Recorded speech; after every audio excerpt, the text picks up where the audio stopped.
Hello नमस्कार दोस्तों, हम स्वागत करते हैं आपका सिलेक्शन गुरु जो ऑनलाइन यूट्यूब चैनल पर। जैसा कि आपको पता है, हम रीजनिंग के क्वेश्चन लेकर आते हैं, रीजनिंग के प्रैक्टिस सेट लेकर आते हैं जो कि हमारे आगामी यूपीपी कांस्टेबल और अदर कांस्टेबल और 10+2 तक के सारे एग्जाम, एसएससी हो चाहे किसी कांस्टेबल का हो, state constable, central government constable, SSC, GD, railway, CRPF का, चाहे जिसका भी हो, इतना तक कि पिट का भी, पिट के लगभग पिट का भी एक मुख्य आधार ही इसको बना सकते हैं। सारे सब्जेक्ट इस पर है, तो हम उसी हिसाब से सारे पैटर्न के आधार पे हम रीजनिंग क्वेश्चन का प्रैक्टिस करवाते हैं। आशा करते हैं आप लोग स्वस्थ होंगे, आपकी तैयारी बहुत बेहतरीन चल रही होगी, आज फुल मोटिवेशन के साथ एक पॉजिटिव वे में तैयारी कर रहे होंगे। जो लोग शुरू से हमारे साथ बने हुए होंगे उनको तैयारी का इफेक्ट उनके प्रैक्टिस का इफेक्ट उनके तैयारी पर बहुत अच्छे से समझ में आ रहा होगा। और अपने क्वेश्चंस के बारे में बात करें तो हमारे जो क्वेश्चंस होते हैं वो टॉप ट्रेंडिंग क्वेश्चंस होते हैं लगभग, जो कि अभी पैटर्न पे, मॉडर्न पैटर्न पे पूछे जाते क्वेश्चन हैं, ठीक है। और वैसे ही क्वेश्चन ज़्यादा रखे जाते हैं जो आपको ज़्यादा प्रॉब्लम देते हैं एग्जाम टाइम में, ठीक। चलिए आज का क्वेश्चन की बात करें तो आज का पहला क्वेश्चन देखते हैं। चलिए पहले क्वेश्चन, अरे यार पहला क्वेश्चन देखिए। दिए गए कथनों का तर्क संगत रूप से अनुसरण करते हैं, मतलब वैसे निष्कर्ष का चयन कीजिए जो तर्कसंगत रूप से अनुसरण करते हैं। कथन देखिए क्या है। सभी मृदा पृथ्वी हैं, कुछ जल मृदा हैं, कोई मृदा जल नहीं है। चलिए इसको बना ले। क्या है? सभी मृदा पृथ्वी हैं, सभी मृदा यानी सॉइल, सभी मृदा क्या है? पृथ्वी है, अर्थ है, ठीक। और कुछ जल पृथ्वी हैं, कुछ जल पृथ्वी हैं, और क्या? कोई मृदा जल नहीं है, कोई मृदा यानी सॉइल का इससे कोई संबंध नहीं, यही बोला है। देखिए यहाँ क्या दिया है, कुछ मृदा पृथ्वी नहीं है, कुछ मृदा पृथ्वी नहीं है। अच्छा, कुछ मृदा पृथ्वी नहीं है, जी गलत, ये गलत है। सब क्या है? मृदा और पृथ्वी के बारे में पॉजिटिव स्टेटमेंट दिया है, ना नेगेटिव नहीं दिया है, तो ये गलत है, ये नेगेटिव बता रहा है, ठीक है। उसके बाद देखिए, सभी पृथ्वी के मृदा होने की संभावना है, सभी पृथ्वी के मृदा होने की संभावना, जी नहीं, कोई संभावना नहीं है, पहले ही बोल दिया था कुछ। हाँ, सभी सॉइल के लिए, अच्छा बोला है ये सॉइल के लिए तो हो सकता है, लेकिन ये क्या है? ये संभावना गलत है। सभी जल पृथ्वी हो सकते हैं, सभी जल पृथ्वी हो सकते हैं, हाँ हो सकते हैं। अब पूछेंगे कैसे? देखिए क्या होता है ना, इसको हम ऐसे बना सकते हैं। इसने क्या बोला है? सॉइल जो है वो क्या है? वो वाटर नहीं है, जल नहीं है, यही बोला। लेकिन इसका क्या, कुछ सॉइल अर्थ है, यानी कुछ वाटर, सॉरी कुछ जल पृथ्वी है। इसमें देखिए कुछ जल पृथ्वी, इसको लिख सकते हैं, ये संभावना है, ये बन सकता है, ये गलत तो नहीं है ऑप्शन के हिसाब से, तो ये बन सकता है ना। तो क्या है? सभी जल पृथ्वी हो सकते हैं, हाँ सभी जल क्या हो सकते हैं? पृथ्वी हो सकते हैं, हाँ हो सकते हैं, ठीक है। सभी जल क्या हो सकते हैं? पृथ्वी हो सकते हैं। और कुछ जल पृथ्वी है, कुछ जल पृथ्वी नहीं, कुछ जल पृथ्वी नहीं है। देखिए जल और पृथ्वी के बारे में हम पॉजिटिव ही दिया था, ठीक है, और यहाँ नेगेटिव स्टेटमेंट दिया, ये गलत है। तो कौन सा सही है? ऑप्शन नंबर केवल तीसरा हमारा सही है, इसमें कंफ्यूज होने की जरूरत नहीं है, ठीक है। क्यों, कौन सा निष्कर्ष हमारा सही है? निष्कर्ष केवल 3 सही है, यहाँ 2 नहीं है, यहाँ पर 3 है, इसको 3 बना लीजिएगा, ठीक। क्या है? ऑप्शन नंबर ए, मतलब केवल निष्कर्ष 3 सही है हमारा, ठीक है।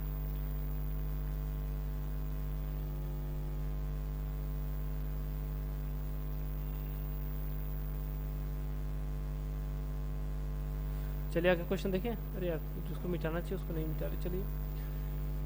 हाँ, एक प्रश्न और अंकित किए गए 2 कथन दिए गए हैं, आपको तय करना है कि प्रश्न का उत्तर देने के लिए कौन सा कथन पर्याप्त है। एक कूट में, अच्छा यहाँ से प्रश्न शुरू है, इस बात को समझिए, यहाँ से शुरू है।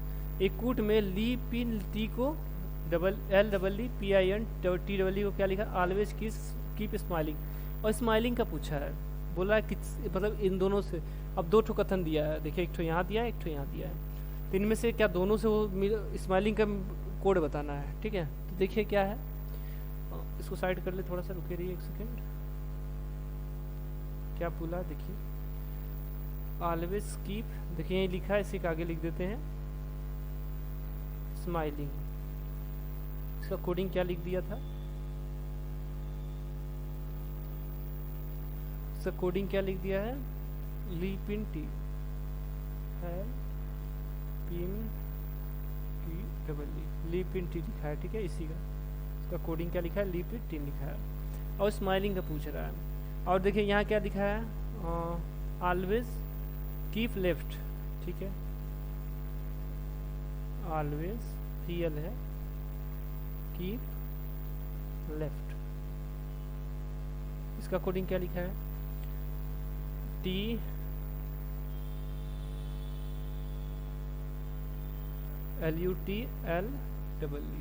देखिए क्या है इसमें LEE यहाँ है, LEE यहाँ है, इसमें देखिए तो क्या है, इसमें क्या है, और कुछ भी है क्या, पूछा हमसे क्या है, अच्छा स्माइलिंग का पूछा, ठीक है, और क्या है इसमें, ऑलवेज कीप, इसमें देखिए ऑलवेज कीप दोनों में कॉमन है, इसमें भी कॉमन है, इसमें भी कॉमन है, इसमें देखिए टी ली कॉमन है, टी और ली कॉमन है, ये मिल गया, बचा इसमें पिन का क्या हो जाएगा, स्माइलिंग हो जाएगा, ठीक, तो क्या हो गया, इसको हटाइए, ठीक है, क्या हो गया, स्माइलिंग का पहले से मिल गया, यानी इससे मिल गया, इससे तो मिल गया, एक बार इससे भी चेक कर लीजिए कि ऑप्शन में ये भी दिया है, या तो एक या तो दोनों, ठीक है, तो यहाँ देखिए क्या लिखा है, इसको डीप पिन का मतलब क्या होता है, रोज स्माइलिंग का क्या लिखा है, डीप पिन लिखा हुआ है, तो रोज स्माइलिंग, इसमें रोज देखिए अलग है और स्माइलिंग अलग है, ठीक, और इन दोनों का इसमें देखिए दोनों में कॉमन क्या है, दोनों में कॉमन स्माइलिंग है, तो स्माइलिंग और दोनों को कोडिंग में क्या कॉमन है, दोनों की कोडिंग में क्या कॉमन है, पिन कॉमन है, तो पिन का क्या हो जाएगा, स्माइलिंग हो जाएगा, तो क्या होता है, दोनों से निकल जा सकता है, दोनों से निकाला जा सकता है, एक साथ दोनों कथनों की आवश्यकता है, जी नहीं, कोई ज़रूरत नहीं, या तो एक या तो दो, यहाँ एक रहेगा, या तो एक या तो दो, ठीक है, किसी में कोई मिल जाए, कोई दिक्कत नहीं, या तो एक मिल जाए या तो दो मिल जाए, दोनों में से एक मिल जाएगा, पर्याप्त है कथन, ठीक है, क्या होगा, इसका चौथा ऑप्शन होगा, या तो कथन एक या तो दो से, दोनों में से किसी में से एक से भी निकाला जा सकता है। चलिए इसको साइड कर लेते हैं थोड़ा, क्या देखिए क्या है दिए गए, अच्छा तर्क वाला ही है क्या, ज़्यादातर, चलिए ठीक है, तर्क का है, वही है, तर्क के हिसाब से हमको आंसर देना है। तर्क क्या है, देखिए, क्या उत्पाद विज्ञापन पर प्रतिबंध होना चाहिए, उत्पाद विज्ञापन मतलब एडवर्टाइजमेंट, जैसे बिस्किट का एडवर्टाइजमेंट और शैम्पू वगैरह का एडवर्टाइजमेंट रहता है, उसी को उत्पाद विज्ञापन बोलते हैं। हाँ देखिए तर्क इसमें क्या दिया, हाँ विज्ञापन पर खर्च किया गया धन बहुत बड़ा है और यह उत्पाद की लागत को बढ़ाता है। चलिए अगर इस पर पहले पर कथन पर चर्चा करें तो देखिए क्या है, कोई भी उत्पाद है अगर उस पर उसका एडवर्टाइजमेंट कर रहे हैं, कोई भी कॉस्ट आएगी, चाहे वो 1 रुपये है चाहे 1 करोड़ आए, ठीक है, वो क्या आएगी, वो उत्पाद के लागत में ही जुड़ेगा, वो अलग से नहीं जुड़ेगा, उत्पाद के लागत में ही जुड़ेगा। तो आप जितना एडवर्टाइजमेंट करेंगे, जितना महंगा एडवर्टाइजमेंट होगा उसके लागत में बढ़ेगा, लागत में जुड़ेगा तो क्या होगा, प्रोडक्ट और महंगा होता चला जाएगा, ठीक है। तो क्या होगा, तो ये तो सही बोल रहा है कि हाँ रोक देना चाहिए क्योंकि उस पर उत्पाद बढ़ता है, उस पर उत्पाद का लागत बढ़ता है। अगला देखिए, नहीं यह विज्ञापन का दौर है जब तक कि आपका विज्ञापन आपके प्रतिद्वंदी की तुलना में बेहतर होगा, उत्पाद नहीं बिकेगा। देखिए क्या बोल रहा है, दूसरा अर्थ समझिए कि बोल रहा है कि यह विज्ञापन का दौर है, ठीक, यदि आप अपने प्रतिद्वंदी से बढ़िया आपका एडवर्टाइजमेंट है तो आपका उत्पाद बढ़िया बिकेगा, अगर नहीं है तो नहीं भी, उत्पाद आपका नहीं बिकेगा, कम बिकेगा। हाँ ये भी सही है, ठीक है, ये भी सही है। क्या है, आप अभी क्या है, कहावत है, जो दिखता है वही बिकता है, दिखने के लिए वही जो दिखता है, कहाँ दिखता है, एडवर्टाइजमेंट में दिखता है, ठीक है, जो दिखता है वही बिकता है, इसीलिए बोला जाता है। तो ये भी ऑप्शन सही है, क्या है हमारा, दोनों निष्कर्ष सही है, या एक या दो नहीं, इसमें दोनों निष्कर्ष सही है।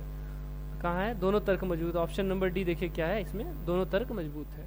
बाकी इसमें अगर कुछ और आपको लग रहा है तो जरूर कमेंट कीजिएगा।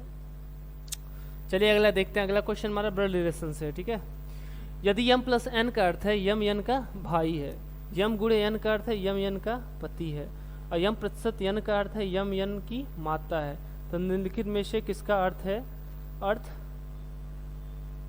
अर्थ है क्या है, अच्छा आई ई का पुत्र है, क्या किसका अर्थ है कि आई ई का पुत्र है। तो इसके लिए देखिए अगर एक इक्वेशन दे देता है तो ठीक है, अगर इक्वेशन नहीं दिया है, इसे अगर चेक करना है तो दिक्कत है, क्योंकि आपको सब ऑप्शन चेक करना पड़ेगा। क्या करना पड़ेगा, सब ऑप्शन आपको चेक करना पड़ेगा।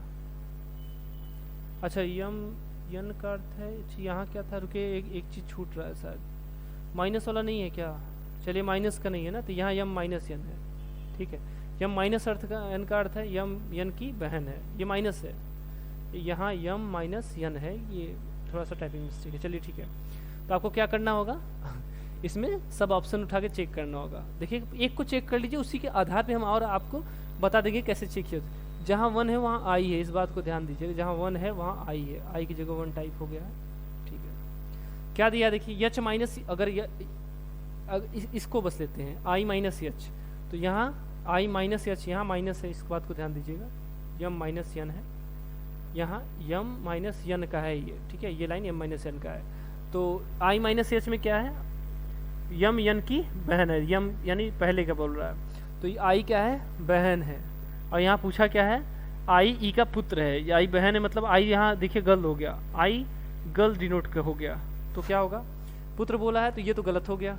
ठीक है, इसके लिए क्या होगा, आई को हमेशा पुरुष होना रहना पड़ेगा, यहाँ पर महिला हो गया, तो ये ऐसे गलत हो गया। इसके बाद अगर इसको देखें तो इसमें देखिए आई और एच प्लस दिया है, प्लस का अर्थ क्या है, भाई है, कौन, यच भाई है किसका, आई का, आई का भाई कौन है, यच है, ये भाई है।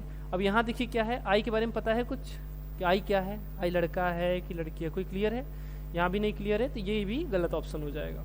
और लास्ट ऑप्शन में देखें तो यहाँ भी वही ऑप्शन है कि माइनस के लिए क्या बोला था कि बहन है, कौन बहन है, यच बहन है किसकी, आई की, आई, लेकिन आई के बारे में कुछ भी क्लियर यहाँ नहीं हो पा रहा है, क्योंकि इसके आगे पीछे इसका संबंध कुछ दिया नहीं था, इससे इसके रेफरेंस में एच का दिया है, इसके आगे एच के रेफरेंस में जी का दिया हुआ है। ठीक है, तो आई का यहाँ भी जेंडर क्लियर नहीं हो पा रहा है, यानी आपको क्या हो गया, सीधे सीधे आपको पता लग गया ऑप्शन नंबर तीसरा सही है।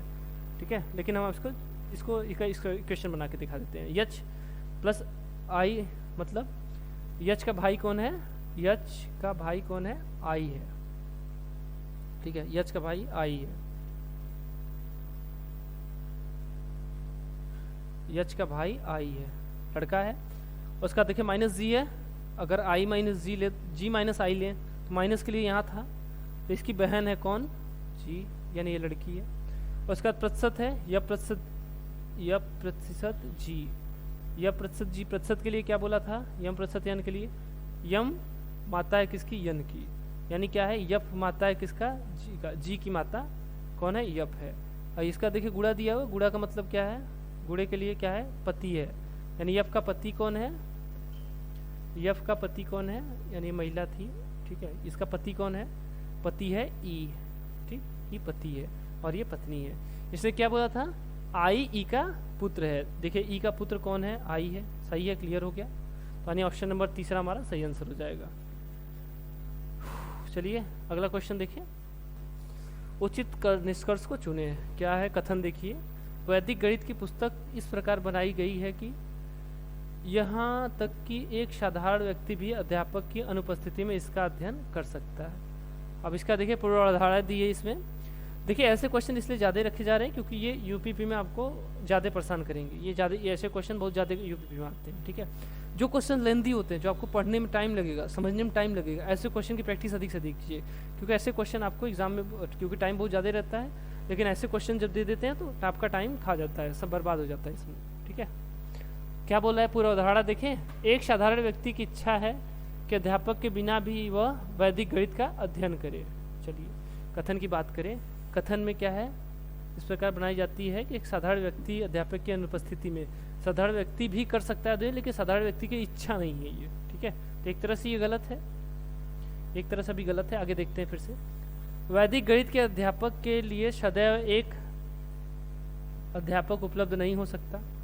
यहाँ उपलब्ध न होने का मतलब है कि अध्यापक कहीं चला न जाएगा, इसका मतलब ये है कि यदि आपको उसकी शिक्षा की ज़रूरत है तो अध्यापक यदि अनुपस्थित है या आप सक्षम नहीं है टीचर के पास जाने में, तो आप एक बुक से भी अध्ययन कर सकते हैं। इसका तात्पर्य यहाँ से है, इससे नहीं है कि टीचर कहीं चले गए या टीचर ना है तो उसकी बात वो भी है, लेकिन यहाँ अनुपलब्धता नहीं है, या तो आप अध्ययन नहीं कर सकते हैं टीचर के समक्ष जाकर, जैसे आर्थिक स्थिति आपकी सही नहीं है।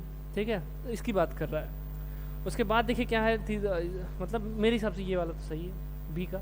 तीसरा देखिए, एक साधारण व्यक्ति साधारणतः यह पाता है कि वह स्वयं से वैदिक गणित को सीखना कठिन है, मतलब बिना टीचर और बिना बुक की सहायता से अगर स्वयं से अध्ययन करना चाहे तो ये कठिन है। हाँ सही है, ऑप्शन में तो पहले ही बोला था। यहाँ केवल बुक की बात नहीं किया है, स्वयं से मतलब स्वयं के साथ का मतलब उनके साथ बुक नहीं रहेगा, इसका भी बात को ध्यान रखिए, ठीक है। तो ये केवल ऑप्शन 2 और ऑप्शन 3 सही है, निष्कर्ष पहला गलत है, ठीक है, पहली अवधारणा गलत है। तो कौन सा ऑप्शन सही है इसमें से? यहाँ देखिए, यहाँ सॉरी, यहाँ 1 नहीं है, यहाँ 2 और 3 है, ठीक है। इसमें 2 और 3 की बात की हुई है, क्योंकि देखिए यहाँ 1 और 2 दिया है, यहाँ 2 और 3 की बात कर रहा था। तो क्या है, ऑप्शन नंबर तीसरा सही है। मतलब सीधे आप जानिएगा अवधारणा जो है 2 और 3 सही है, ठीक। आगे देखें, प्रश्न क्या दिया हुआ है? प्रश्न है ABCDE के बीच सबसे मोटा कौन है। आपको इसको कैसे निर्धारित करना है? 2 ठो इसमें भी वही है, 2 तर्क दिए हुए, पहला और दूसरा। इसके आधार पर कि किससे हो जाएगा, केवल इससे होगा, क्या केवल इससे होगा या दोनों से हो जाएगा, या तो इससे या तो इससे, किसी में से भी हो सकता है, ये बताना है। तो कौन बोलना है इसमें सबसे मोटा कौन है? पहला देखिए, सबसे मोटे की बात कर रहा है। A B से मोटा है, A मोटा है किससे? B से, ठीक है। ये क्रम है हमारा, इधर सबसे मोटा है, इधर सबसे कम है, यही से, ठीक है। A B से मोटा है, A कौन मोटा है किससे? B से, लेकिन C से पतला है। लेकिन और लगाया तो किसके लिए? पहले के लिए लगाता है। A मोटा है B से, लेकिन C से पतला है, C से पतला है, ठीक है। यानी इससे मोटा कौन है? C है। C सबसे पतला नहीं है, C सबसे पतला नहीं है, मतलब इससे आगे कौन मोटा है? कौन बच रहा है इसमें? 2 लोग बच रहे हैं, E और D, यानी इनसे, इन दोनों में कौन इनसे बड़ा कौन है? E और D, ठीक। लेकिन C से पतला है। उसके बाद देखिए, पहले से तो नहीं हो पाया, पहले से तो निर्धारित नहीं हो पाया। दूसरा देखिए, दूसरा यहाँ बनाते हैं। A B से मोटा है, A B से मोटा है, पहले में बोला था। C E से मोटा है, C किससे मोटा है? C किससे मोटा है? E से मोटा कौन है? C है। C सबसे मोटा नहीं है, ठीक है। C क्या है? सबसे मोटा नहीं है, तो मतलब यहाँ से भी देखिए क्लियर नहीं हो पा रहा है। लेकिन यदि इन दोनों को मिला दें, इन दोनों को यदि मिला लेते हैं हम, तो हमारा तो सही हो जाता है। क्योंकि देखिए क्या है इसमें, इन दोनों को मिलाएंगे तो देखिए C से CE का हो गया, लेकिन क्या बोल रहा है कि C सबसे मोटा नहीं है, तो एक और ऑप्शन बचा हुआ है D, ठीक है। तो ऐसे हो, ये समझ गए? ये ऐसे लग, यहाँ से इसकी, यहाँ से देखिए, यहाँ इतने से ये डिसाइड हो गया। तो यानी सबसे मोटा यहाँ कौन है? D है। लेकिन क्या है, ये दोनों ऑप्शन से मिला के होगा, ठीक है। इसके लिए क्या होगा? दोनों कथन की आवश्यकता है। ऑप्शन कौन सा इसमें सही होगा? कथन 1 कथन 1 नहीं पर्याप्त है, कथन 1 और 2 दोनों मिलकर, चलिए यहाँ कथन, अरे यार का है, 1 है यहाँ, कथन 1 और 2 दोनों मिलकर तथ्य मिलाकर प्रश्न का उत्तर देने के लिए पर्याप्त है। कथन 1 और 2 के मिलाकर प्रश्न का उत्तर देने के लिए पर्याप्त नहीं है, ठीक है, ये गलत है, ये सही ऑप्शन है, ठीक है। सबसे सही ऑप्शन क्या है? पहला और दूसरा कथन दोनों मिलाकर हमको उत्तर देने के लिए पर्याप्त है, ठीक। आगे देखें, आज का अगला क्वेश्चन देखें। अगला क्वेश्चन हमारा डिक्शनरी से है, ठीक है, सब डिक्शनरी से है, इसमें को सजाना है। आपको इसके बारे में ज़्यादा बताने की हमको लगता है ज़रूरत नहीं है, क्योंकि इसके पहले इस पर बहुत सारे प्रैक्टिस करवाए जा चुके हैं। तो इसके लिए देखिए क्या है, हमने आपको पहले बहुत मतलब कई चीज़ें इसमें बताई हैं। पहले जो कॉमन है उसको हटा लीजिए, सब में J कॉमन है, छोड़िए दीजिए। उसका देखिए सब में A कॉमन है, A को भी छोड़ दीजिए। उसके बाद का देखिए, इसमें U है, इसमें C है, इसमें R है, इसमें N है, इसमें M है, उसमें B है, यानी सब में अलग अलग है। तो उन्हीं का हम सीधे कोडिंग लिख लें। इसमें 21 है, U है मतलब 21, इसमें C है, C का मतलब 3, और इसमें देखिए R है, R का मतलब 18, और इसमें N है, N का मतलब 14, और इसमें M है, M का मतलब 13, और यहाँ B है, B का मतलब 22। इसको सजा लीजिए। सबसे छोटा कौन है? 3 है, ठीक है, सबसे छोटा देखिए 3 है। उसके बाद ख़त्म, ये 3 के बाद कौन इससे बड़ा कौन है? 13, 3 के बाद 13 आएगा, फिर 14, ठीक है, 3 13 14 हो गया, 3 13 14 हो गया। 14 के बाद देखिए 18, उसके बाद तो फिर 21, फिर 22। इतना सजाने से अच्छा है कि आप सीधे कोडिंग लिख लीजिए। 3 देखिए किस में था? 2 में था। एक सेकेंड रुकिए, थोड़ा सा चेंज करने दीजिए। हाँ, 3 किस में था? 2। इसका कोड ये किस में था? 2 वाले में था। देखिए ये 3 था। उसके बाद 13 देखिए कहाँ था? 13 देखिए 5 वाले में था, तो 5। 14 देखिए 4 वाले में था, यानी 4 इसका लिख लीजिए। उसके बाद 18 कहाँ है? 18 यहाँ 3 वाले में है, 3 लिख लीजिए। 21 1 में है, 1 लीजिए। उसके बाद फिर बचा एक 22 6, कितना हो जाएगा? 25 43 16, 25 43 16 ऑप्शन नंबर तीसरा। ठीक है, ये सरल क्वेश्चन था, थोड़ा सा लंबा भले था, 6 वर्ड का था, लेकिन इजी था ये। इसमें हमें एक ही कोडिंग से हो गया हमारा, आगे लिखने की आवश्यकता नहीं पड़ी। इसमें भी देखिए कुछ छूट गया, यहाँ पर क्वेश्चन मार्क है, इसके आगे कौन सी संख्या यही पूछा था। लुप्त संख्या का चयन कीजिए जो श्रृंखला को पूरा करेगा। चलिए देखिए क्या है, सही है ना। चलिए क्या है, अंतर देख लीजिए, 19 4 23, और 23 और 31 का अंतर देखिए तो क्या हो जाएगा, 3 यानी 8, 23 8 31 यानी 8 हो गया, अंतर 8। 31 और 47 का अंतर देखे तो 7 में से 1 गया 6, और 4 में से 3 गया 1, 16। उसके बाद इनका अंतर देखे तो 7 2 9, और 7 2 9, 7 में से 4 गया 3। ठीक है, और अगला पूछा है तो देखिए क्या है, इसका अंतर 4, इसका अंतर 8, इसका अंतर 16, इसका अंतर 32। एक चीज़ देख रहे हैं, दुगना करता चला जा रहा है, सीधे दुगना करता चला जा रहा है। 8 4 से 8, 8 से 16, 16 से 32, यानी 32 से क्या करेगा, 32 से क्या करेगा 64 जाए, 32 दूना 64, 64 क्या किया, इसमें 32 जोड़ दिया। अब इसमें पहले में 4 जोड़ा, दूसरे में 8, फिर 16, फिर 32, अब आगे क्या जोड़ेगा 79 में 64। ठीक है, 9 4 13, यानी इकाई अंक जिसमें 3 हो, देखिए ये हो गया, लेकिन क्या आएगा 3 आएगा, 7 6 13 1 14। ठीक, क्या आ जाएगा 143 हमारा सही आंसर हो जाएगा। ठीक है, चलिए अगला क्वेश्चन देखिए आज का। अगला क्वेश्चन भी क्या है, संख्या सीरीज से है, वैसे ही है। देखिए क्या है इसमें, दिए गए विकल्प में से उस विकल्प का, उस संख्या का चयन कीजिए जो श्रृंखला में प्रश्नवाचक चिन्ह के स्थान पर प्रश्नवाचक चिन्ह को प्रतिस्थापित कर सकती है। चलिए क्या है, प्रश्नवाचक चिन्ह कहाँ है, यहाँ पर है।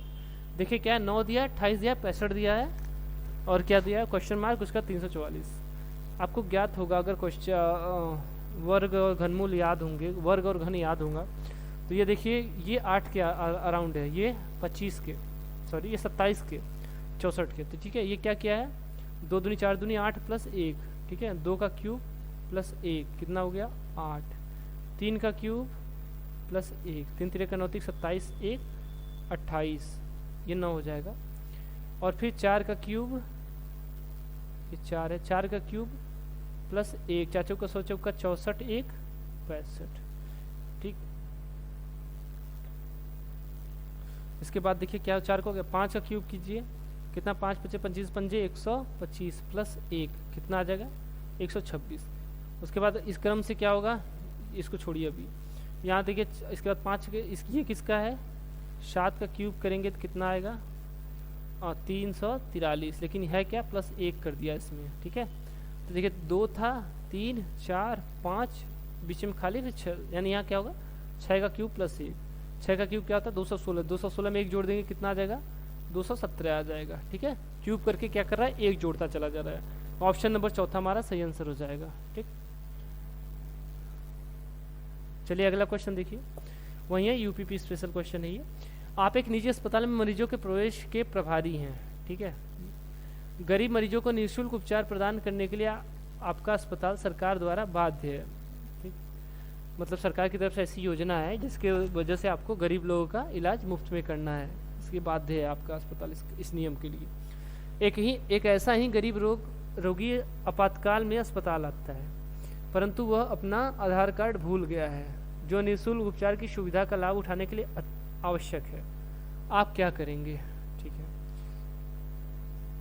देखिए इसके लिए क्या है, अगर ये कंडीशन न रहता, ठीक ये न रहता तब क्या होता, कौन से बोलते हैं कि आप इंतजार कीजिए और अपना आधार कार्ड मंगवा लीजिए।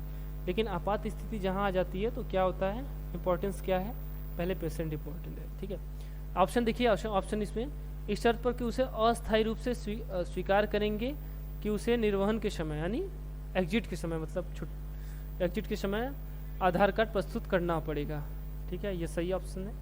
आगे देखिए, रोगी को मना कर देंगे, भाई गलत है ये, क्योंकि यहाँ आपातकाल पहले लिख दिया है।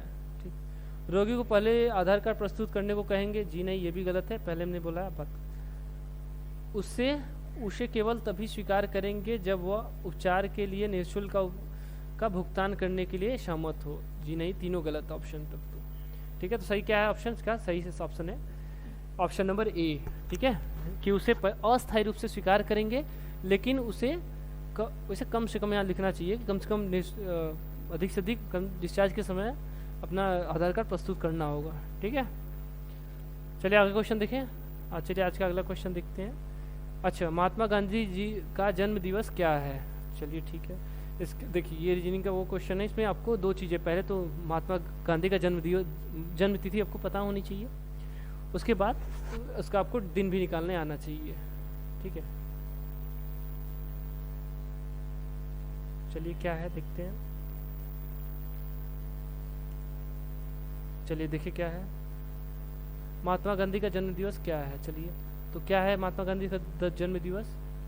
2 अक्टूबर 1869। ठीक है, ये क्या है? महात्मा गांधी का जन्म दिवस है। तो सीधे सीधे इसका मतलब ये है कि 2 अक्टूबर 1869 को कौन सा दिन पड़ेगा आपके लिए। इसके लिए हमने पहले बताया था, यहाँ पहले समझ लीजिए। पहला क्या करते हैं, 400 के गुणज जिसको निकालते हैं। 400 से गुणज मतलब ये 1600 से ऊपर है, 400 का गुणज निकालेंगे तो ये 1600 आएगा। 1600 से प्लस में कुछ आएगा, ये पहला हो गया। 1600 प्लस या जो भी है 800 प्लस 400 प्लस 2000 प्लस, ये इससे चेक करते हैं, पहला नियम। उसका इससे कितना अधिक है दूसरे में, देखिए कितना अधिक है। 100 वर्ष के काउंट करेंगे, कितना 100 वर्ष अधिक है? 1800, यानी 16 2 1800, 200 वर्ष अधिक है। उसके बाद देखिए क्या है तीसरा स्टेप, उसके बाद 200, अब कितना 200 वर्ष के बाद अब कितना दहाई में कितना अधिक है? तो देखिए 69 तो पूरा हुआ नहीं है अक्टूबर तक, ये एक घटा लीजिए, यानी 68। कितना वर्ष है, यानी वर्षों की संख्या कितना? 68। ये ईयर्स है और ये सेंचुरीज है। ठीक है, ये ईयर है और ये सेंचुरीज है। उसके बाद इसके बाद चौथे में क्या आता है? Months and day. ठीक है, मंथ और क्या होता है? डे होता है। ठीक है, या तो मंथ अलग कर लीजिए फिर डे अलग कर लीजिए। तो क्या कीजिए, इसको स्टेप वाइज देखते हैं हम। तो क्या है, 200 यहाँ तक मिल गया। ठीक है, सेंचुरीज कितने हैं इसको देख लीजिए। इसको एक रुकिए, एक व्यवस्थित जगह लिख दें। ठीक है, चलिए ठीक है, क्या है 600। उसके बाद देखिए सेंचुरीज लिखना है, कितना है 200 सेंचुरी। उसका ईयर्स कितना है 68। उसका मंथ एंड डेट। ठीक है, तो 11 अक्टूबर चल रहा है, मतलब अक्टूबर के कौन सा महीना होता है? 10वां, यानी 9 महीना, 9 महीना 2 दिन। ठीक है, इट इज मंथ्स और ये ईयर है और ये सेंचुरीज है। कॉलम बना दीजिए, या तो सबका अलग अलग निकाल लीजिए। देखिए क्या हो गया, बन गया कॉलम। अब देखिए क्या होगा, 200 वर्ष में विषम दिनों की संख्या। 100 वर्ष में कितने विषम दिन होते हैं? 100 वर्ष में कितने होते हैं? 5। प्राप्त कर जाएंगे 2 वर्ष। आगे क्वेश्चन देखिए। अच्छा, ये होमवर्क यहीं देने वाले थे, लेकिन हमको वहीं इजी लगा था। ठीक है, चलिए 2 होमवर्क नहीं दे सकते, इसको हम हल करके बता देते हैं आपको, परेशान मत होइए। क्या बोला है, यदि किसी निश्चित कोड भाषा में फेमस को AFOMSU के रूप में लिखा जाता है, फिंगर को IFGNRE के रूप में लिखा जाता है। ठीक है, तो इन्वेस्ट को किस रूप में लिखा जाएगा? चलिए देख लीजिए। देखिए क्या है, यफ सारे वर्ड वही हैं, मतलब वर्डों का बस हेर फेर हो रहा है। FAMOUS यही है। इसका नाम दे दीजिए 1 2 3 4 5 6। देख लीजिए क्या लिख रहा है, AF। ठीक है, उसका OM, उसका YU यही कर रहा है। देखिए ये 2 है, ये 1 है, ये 4 है, ये 3 है, ये 6 है, ये 5 है। मतलब बस इतने को ले रहा है, उल्टा कर रहा है, इतने को ले रहा है, क्रॉस कर रहा है, इतने को ले रहा है, क्रॉस कर रहा है। ठीक है, दो अक्षरों का क्रॉस करता हुआ चला जा रहा है। फिंगर में देखिए FI को IF लिख दिया, यही समझ लीजिए। FI को क्या लिख दिया? IF लिख दिया। और NG को GN लिख दिया, और ER को RE लिख दिया। ऐसे लिखा है। हमसे पूछा किसका था? हमसे पूछा है इन्वेस्ट का। चलिए देख लेते हैं क्या है, INVEST।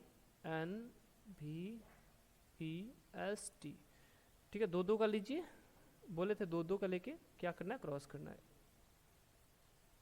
ठीक, IN का क्या हो गया, NI हो जाएगा। VE का क्या हो जाएगा, EV हो जाएगा। ST का क्या हो जाएगा, T और S हो जाएगा। ठीक, तो NIEVTS, NIEVTS, option number D देखिए। ठीक है, ऑप्शन नंबर डी। ठीक, अगर आंसर आ जाए तो ऑप्शन देखने में जल्दीबाजी मत कीजिए, क्योंकि आपका सारे मेहनत पर पानी फिर जाएगा। अगला क्वेश्चन देखिए, अगला क्वेश्चन में हमारा क्या है, कोडिंग डिकोडिंग से। एक निश्चित कोड भाषा में ग्रेड को 20, 15, 18, 7, वर्ग को 11, 18, 15, 23 और गोइंग को 71, 49, 15, 7 के रूप में कुटिबद्ध किया जाता है। तो उसी भाषा में वेल को क्या लिखा जाएगा? देखिए क्या लिखा है, ग्रेड को क्या लिखा है, GREAT। होगा क्या इसका, जी का 7, आर का 18, ई का 5, ए का 1 और टी का 20। लिखा क्या है इसको, देखिए यहाँ इसको लिखा है 20, 15, 18 और 7। देखिए क्या ये यहाँ लिख दिया, ठीक है, ये पूरा उठा के यहाँ लिख दिया, और एक यहाँ लिख दिया है, और 5 यहाँ, 18 यहाँ। मतलब या तो अक्षरों का ही उल्टा कर दीजिए, यहाँ से उल्टे तरफ से लिख दीजिए। यानी ग्रेड को क्या लीजिए, TAERG, उसके बाद कोडिंग लीजिए, इसका 20 हो गया, इसका 1, इसका 5, इसका 18 और इसका 7, यही तो लिखा है, ठीक है। तो सबसे अप्रोप्रिएट यही है, ठीक है। अक्षरों को, कोडिंग को उल्टा करने से बढ़िया अक्षरों को उल्टा करके उसका कोडिंग लिख दीजिए। यही कर रहा है। हमसे पूछा किसका है, हमसे पूछा है वेल का, तो वेल का अगर अपोजिट कर दीजिए क्या हो जाएगा, WLEW। क्या हो जाएगा, वेल है WELL। तो यहाँ इसका अगर अपोजिट कर देंगे तो क्या हो जाएगा, LLE, ये चला जाएगा यहाँ और W हो जाएगा, ठीक। LL का 12, इसका भी 12, इसका 5 है ये, और इसका 23, 12, 12, 5, 23 कहाँ पर है, ऑप्शन नंबर डी, 12, 12, 5, 23। बाकी किसी में 12, 12 स्टार्टिंग में है ही नहीं। समझ गए। आगे क्वेश्चन देखें आज का। अगला क्वेश्चन हमारा अक्षर श्रृंखला से, इसको पूरा करना है।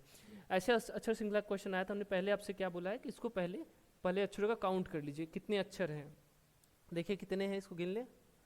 क्या है, सॉरी, 1,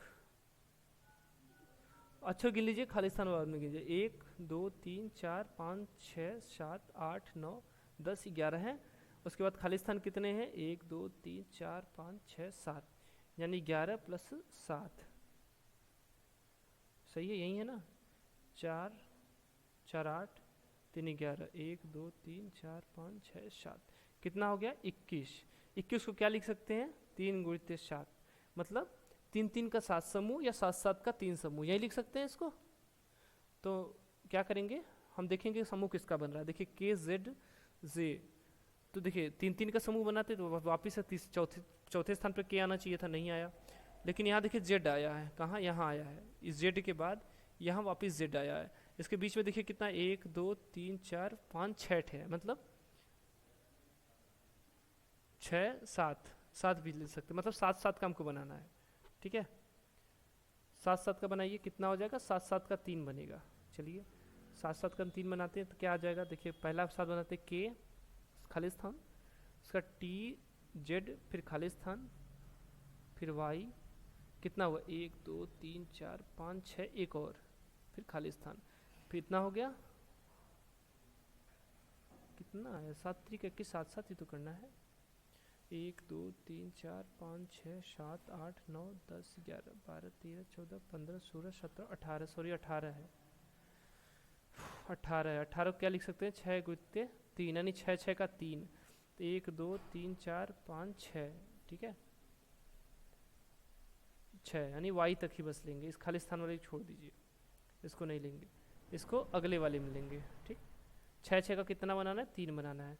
तो अगले वाले में देखिए क्या है, खाली स्थान, फिर उसके बाद फिर M है, फिर खाली स्थान है, फिर Z है, फिर O है, कितना हुआ, 3, 2, 5, एक और ले लीजिए, फिर खाली स्थान है, हो गया, 2 मिल गए। एक और चाहिए, कहाँ से, K से स्टार्ट करते हैं, K, खाली स्थान, फिर T, फिर खाली स्थान, फिर O Y। लिंक चेंज करने दीजिए ताकि आपको बेहतर समझ में आए। पहला देखिए 1, 2, 3, 4, 5, 6 स्थान हो गया। पहले स्थान पे क्या है, देखिए K है, इसमें भी पहले स्थान पर K है, तो इसमें कहाँ होगा, पहले स्थान पर K होगा।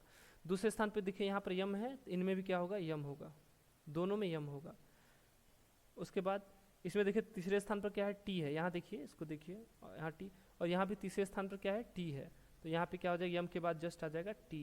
ठीक, जेड है, सब में जेड है, या इसके टी के बाद जेड है, लेकिन इसमें टी के बाद जेड नहीं दिया, यहाँ टी के बाद जेड भर लीजिए, ये हो गया। जेड के बाद ओ है, यहाँ भी जेड के बाद ओ है, तो पहले वाले ग्रुप में क्या भर लीजिए, जेड और वाई के बीच में खाली स्थान है, तो यहाँ क्या भर लीजिए, जो ओ। तो हमको क्या मिला, एक संपूर्ण श्रृंखला मिल गई यहाँ पर पहले वाले में, K M T Z O Y, K M T Z O, यानी यहाँ क्या हो जाएगा, वाई हो जाएगा। अब क्रम से लिख लीजिए क्या क्या भरे हैं, इसको देख लीजिए क्या है।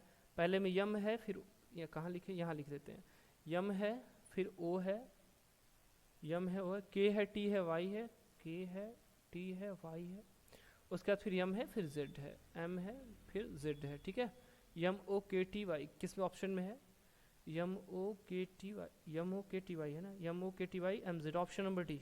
ठीक है, ऑप्शन नंबर डी हमारा सही है। अगला क्वेश्चन देखिए क्या है हमारा, सिटिंग अरेंजमेंट से, बढ़िया क्वेश्चन है, कुछ दिन से छूट रहे थे सिटिंग अरेंजमेंट के कुछ क्वेश्चन, इसलिए क्या है, A B C D E F और जी, 8 लोग हैं, एक वृत्ताकार मेज के चारों तरफ केंद्र की तरफ मुँह करके बैठे हैं।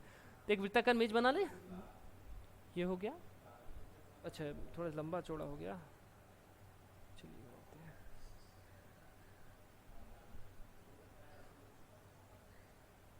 चलिए 8 लोग हैं, सब केंद्र की तरफ मुकर के बैठे हैं।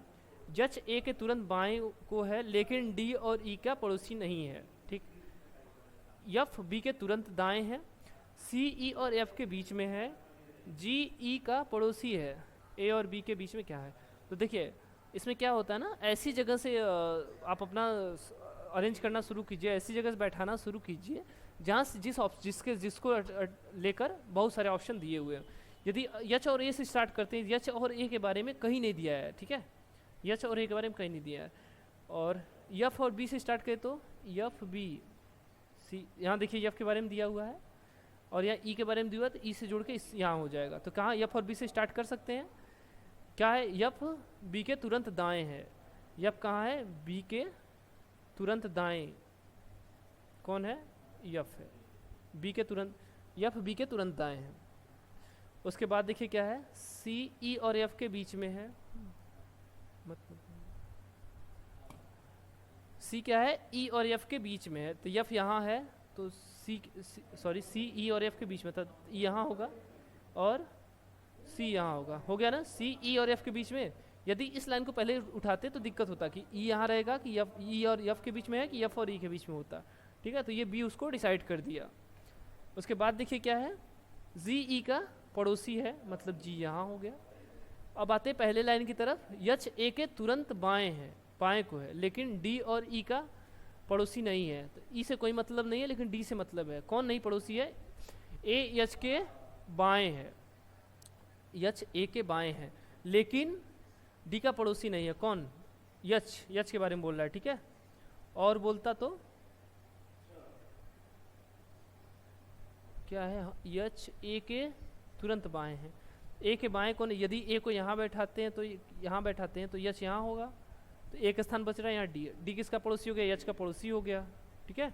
लेकिन उसने क्या बोला है कि पड़ोसी, यच का पड़ोसी डी नहीं है, तो इसको हम ऐसे नहीं बैठाएंगे, इसको बैठाएंगे यहाँ रखिए ए को, ए के बाएं कौन है, एच है, एक स्थान बच रहा है यहाँ डी को बैठा दी। देखिए अब एच का पड़ोसी है डी नहीं है।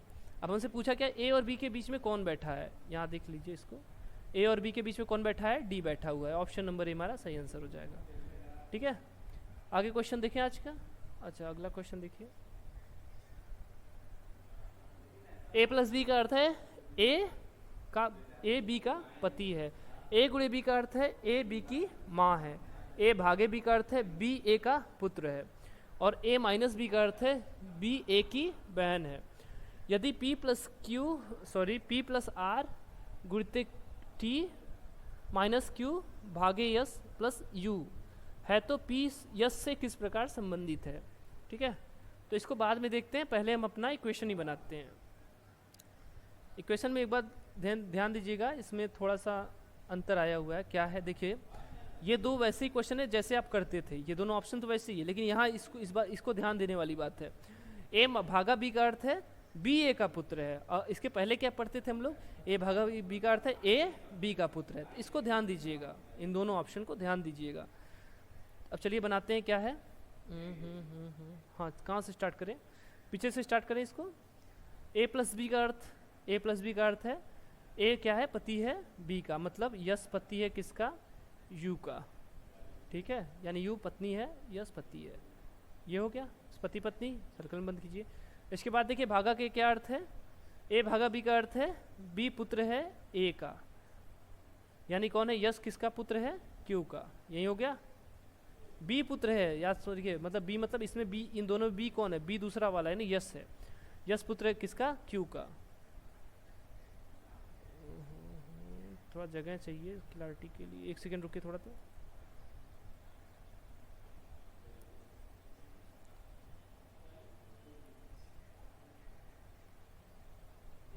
चलिए ये हो गया। हाँ, फिर से क्वेश्चन पढ़िए। और क्या है? पुत्र है किसका? क्यू का। उसके बाद क्या दिया है यहाँ? क्यू, क्यू एरियस का हो गया। और क्यू और टी का अब देखिए माइनस है। माइनस का कहाँ था? ए माइनस बी, मतलब बी बहन है किसकी? ए की। तो बी है कौन? क्यू के बारे में। तो क्यू को किसकी बहन है?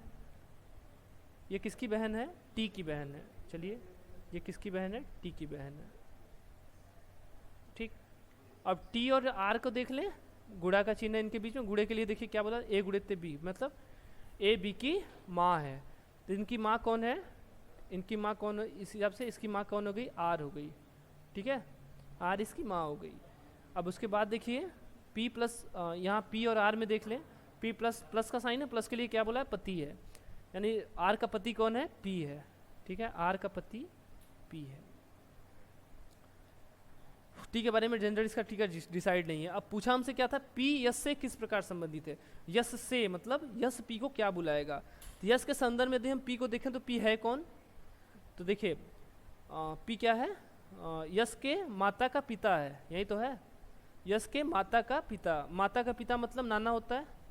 माता के पिता को क्या बोलते हैं? नाना बोलते हैं। ऑप्शन नंबर बी हमारा सही आंसर हो जाएगा। ठीक है, चलिए आज के लिए इतना ही। अगर सेशन अच्छा लगा है तो सेशन को लाइक कर दीजिए। बाकी चैनल पे नया तो चैनल को सब्सक्राइब कर दीजिए। बाकी अगर कोई भी ऐसा है जिसको आप जो आपको लग रहा है कि प्रिपरेशन कर रहा है उसको, तो उसके लिए उसको हमारा एक बार चैनल जरूर से सजेस्ट कीजिएगा प्रिपरेशन के लिए। बाकी अगले सेशन में फिर मिलेंगे, तब तक के लिए नमस्कार, जय हिंद, जय भारत।